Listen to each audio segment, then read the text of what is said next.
Alright, the new project is up here in the bow.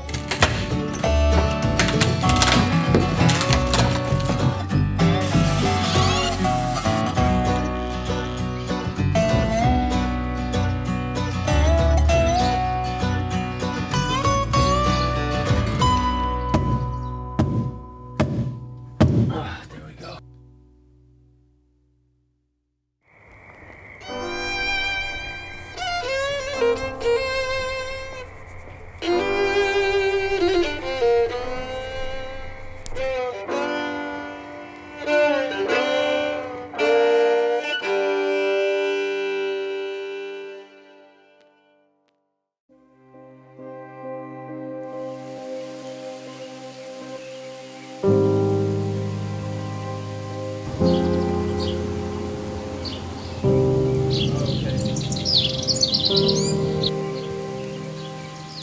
Alright, you've probably heard more than enough about deck beams. We've been obsessing over deck beams. All we can talk about is deck beams. Well, surprise! We've got some more deck beams to replace. But these ones are different, I promise. Just hear me out. Now that we've finally finished replacing all of our short beams, hooray, we can turn our attention to these full-size deck beams at the bow and some in the cockpit. These beams stretch from side to side, from port to starboard, traversing the entire width of the boat in one beautiful unbroken arc. But wait, there's more, because up at the bow not only do we have the beams, but we also have the breasthook and the king plank. We'll explain more in a second.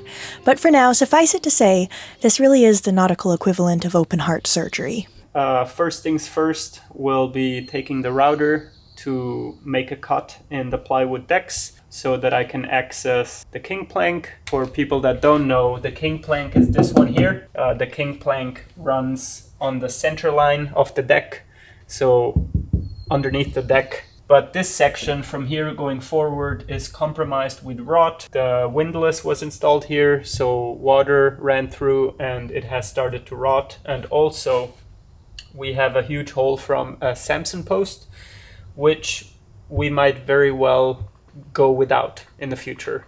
The Samson post is a very strong post that runs all the way down to the keel where it's firmly attached. The idea is that you can use the Samson post to secure tremendous loads, like a storm anchor in a hurricane, or maybe some tow lines if you're being towed by some powerful boat that's tugging you along. We did sort of have a Samson post, but somebody had cut it off just beneath deck level, which means it was more or less useless for its intended purpose. Samson posts, they are solid. They give this sense of you can tie off in a hurricane, but it also leads to leaks since it gets tugged on quite violently, so there's always movement involved. Yeah, we want to go without one. So that's why the king plank will get some modifications. The other modification is the breasthook, and the breasthook usually is this triangle here where the king plank leads into. My idea is to eliminate one beam, get rid of the blocking, and get rid of this little breasthook here, and I will extend this entire surface and stack up plywood. So this will just be one huge triangle of plywood that the king plank will be led into. But enough talking, let's get the router. It will all become clearer to you guys, hopefully, and to me as well, as we dig in.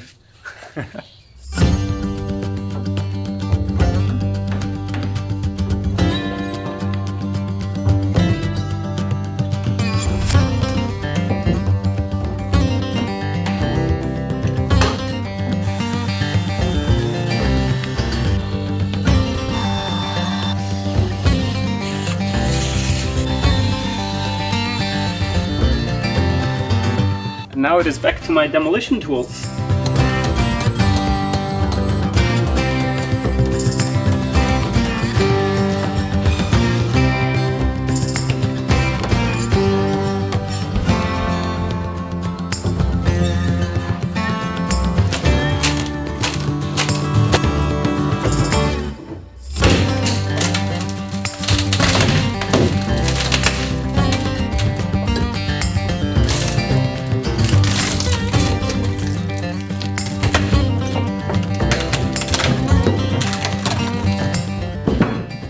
Oh, do you notice anything? Well, half the beam, or not half, but the first layer of the beam came off with it. because as we suspected that they were delaminating, and they certainly are. Yeah, holy crazy. Yeah, this just dissolves with water, and this is one of the most moist places.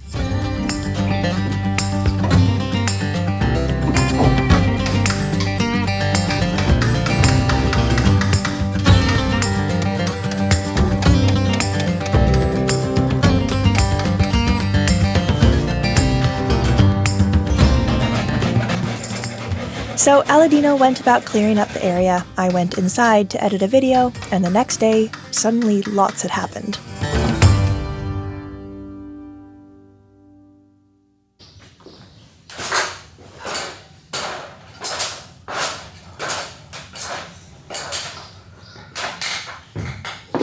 Good morning. Good morning. I hear that there's been a considerable amount of progress on the bow. Yes, there has been goblins working on it. Or what is the forest creatures, the fairies? What? The boatyard fairies. Oh. I've been tinkering. They came in here overnight and have fixed our bow? Exactly. Wow. All right, well, can we go have a look? Yes, check it out. Here we are. This is what the bow looks like now after one day of work. Maya was busy editing, and very often I just feel like plowing ahead. So the process was not filmed. This wasn't even one day, this was one night. Yeah, this was one night. It was one of those good nights. Work till midnight. 3 deck beams have been removed. This one here, and one that was against the bulkhead. These 2 will have to be replaced, and this one instead can be eliminated because I am changing the design of the breasthook.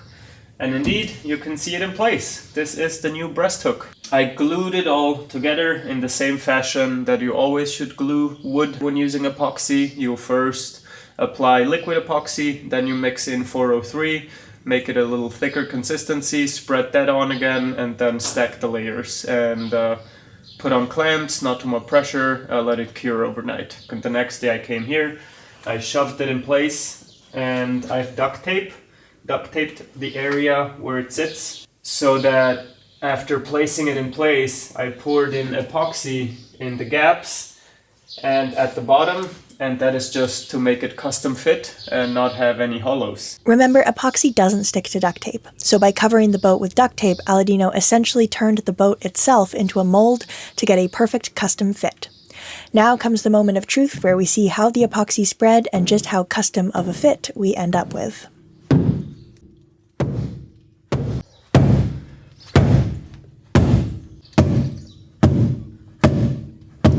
There we go.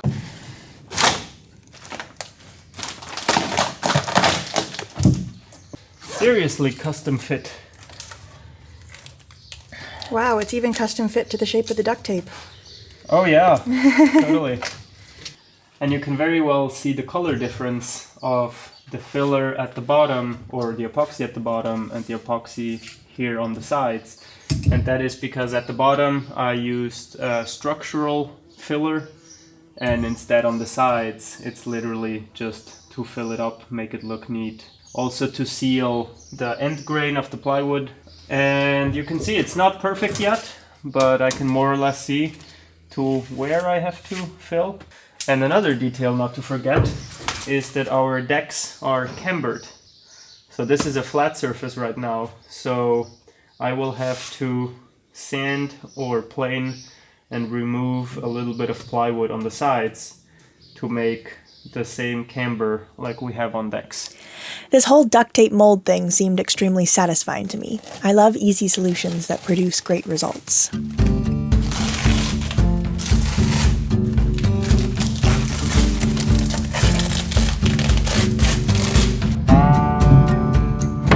Wow, look at that custom fit. It's pretty perfect. Awesome. Not perfect woodworking, but perfect with frozen snot. Frozen snot expert. That's what the legendary Hirschoff calls epoxy, by the way, or just resins in general.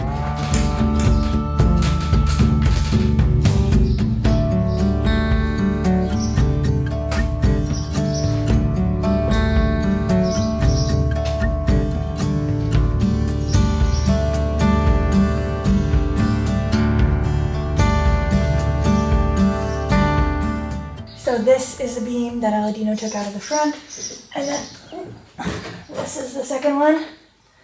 So just preliminary look, it's actually really, really close to the arc of our jig. There's a tiny bit of wiggle room, but it's hard to tell really if that's just imperfections in the beam itself. In any case, it's pretty small. If you look underneath here, it's pretty much exactly resting on all of the, I don't know what to call these, the blocks on the jig. However, there is one thing that we have noticed about our jig. It's been a multi-week process to replace all the deck beams that we have on the boat. And over that multi-week process, it seems that the jig has started to warp a little bit. So if you have a look over here, this is where the jig starts to warp, and that's why I measured the beams over there. So now we were faced with a choice: fix our jig to remove the warp, or come up with some alternate solutions.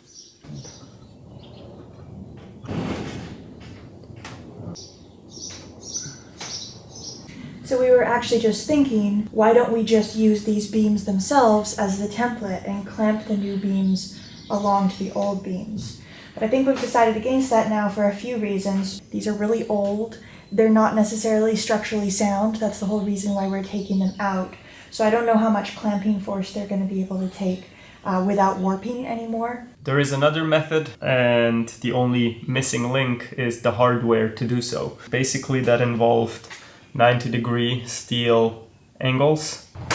Let me just use this for illustration. And having 10 of those, you just place them exactly where it touches the beam, and then you screw it down. You place another one at the distance here, screw it down, one here, screw it down, and then you have made your jig. Afterwards, you remove the beam, and now you have all these steel angles placed at this exact arc. And then, using the same clamps, you clamp the steel bar, and on the other side there's the wood stack, which you compress.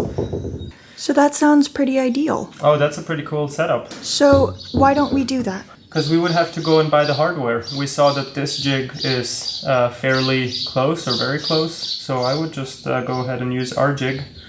But I thought it was nice to illustrate that there's this option too. Okay. After weighing the options, we decided we'd try to fix the warp in our existing jig. We were hoping that by removing the 2x4 and replacing it with something else, the whole jig would get back in shape and it would be an easy fix.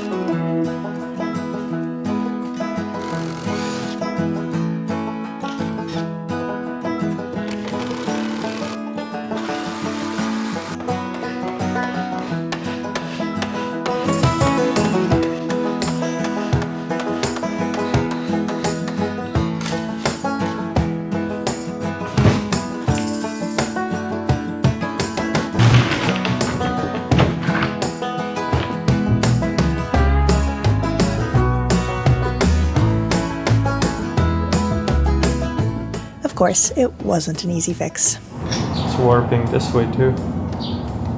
Oh, shit, plywood.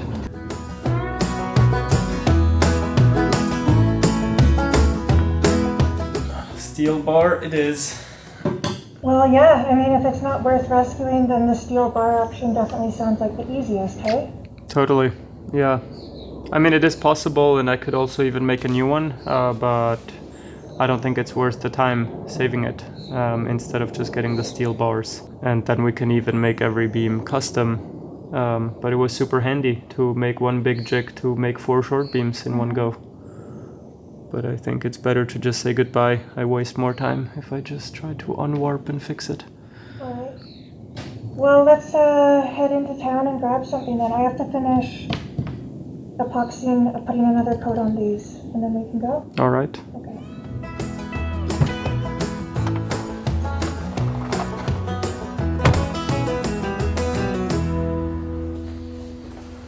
Look what I've got! The store was just closing. Just when I walked in, they said, "We're closing in 4 minutes." and they were running out. All the shelves were empty, and I bought all the ones that were left.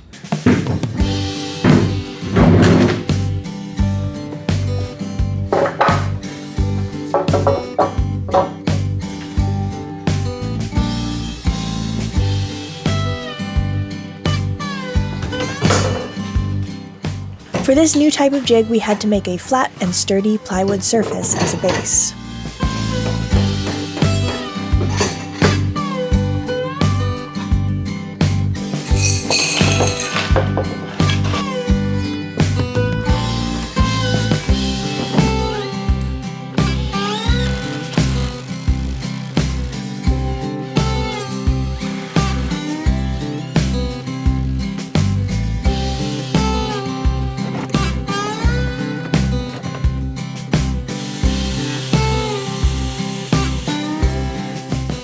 Deanie and I spend a lot of time doing exactly what you see us doing right here. Aladino creating something with a lot of noise and dust, and me running around like a madwoman trying to get it on camera from all angles. Deciding what to film and how to film it has been a really big part of this whole project. There are daily discussions about what's important to film and what isn't, and at every crucial moment there's always a cry that rings out around the boatyard, "Hey, can you come film this?" Other times, the decision is based purely on practicality. 2 sets of hands are needed, so it's a tripod shot or nothing. And other times, our hands are covered by epoxy slicked gloves and the camera remains undisturbed in the corner. The task of the moment, slipping by unnoticed and unrecorded. The camera has become a third presence in the boat shed, as much a part of this project as me or Aladino.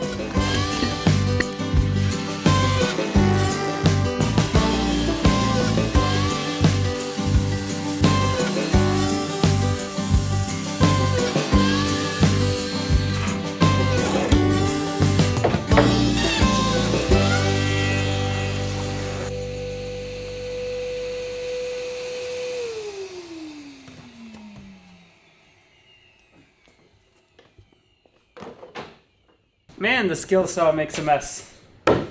But now we have a new little table. It will be the platform that we will use to make the new beams.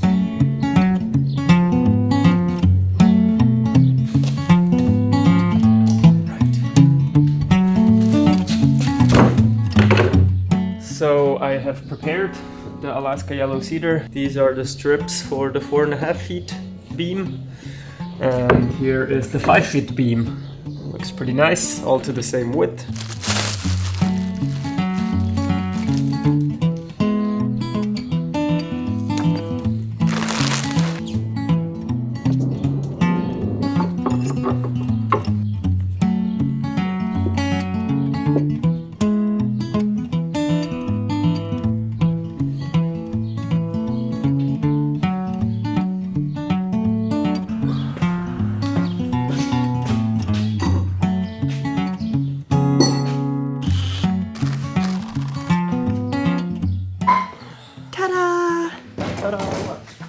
Well, they're all screwed down, Screwed in place. and they've got some duct tape on them to make sure that they don't stick. Now that we had a new jig, it was time to make another beam. If it feels like we've been making beams forever, it's because we have. But it'll all be worth it in the end, right? We were working 90-hour weeks for 4 months. Chronically fatigued. We did last time too.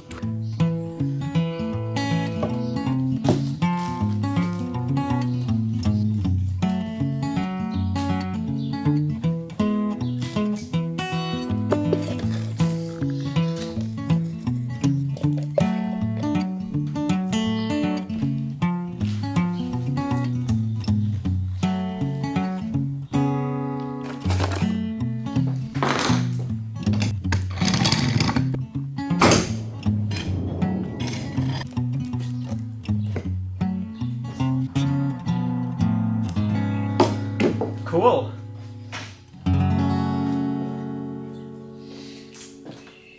Now we wait for this to dry.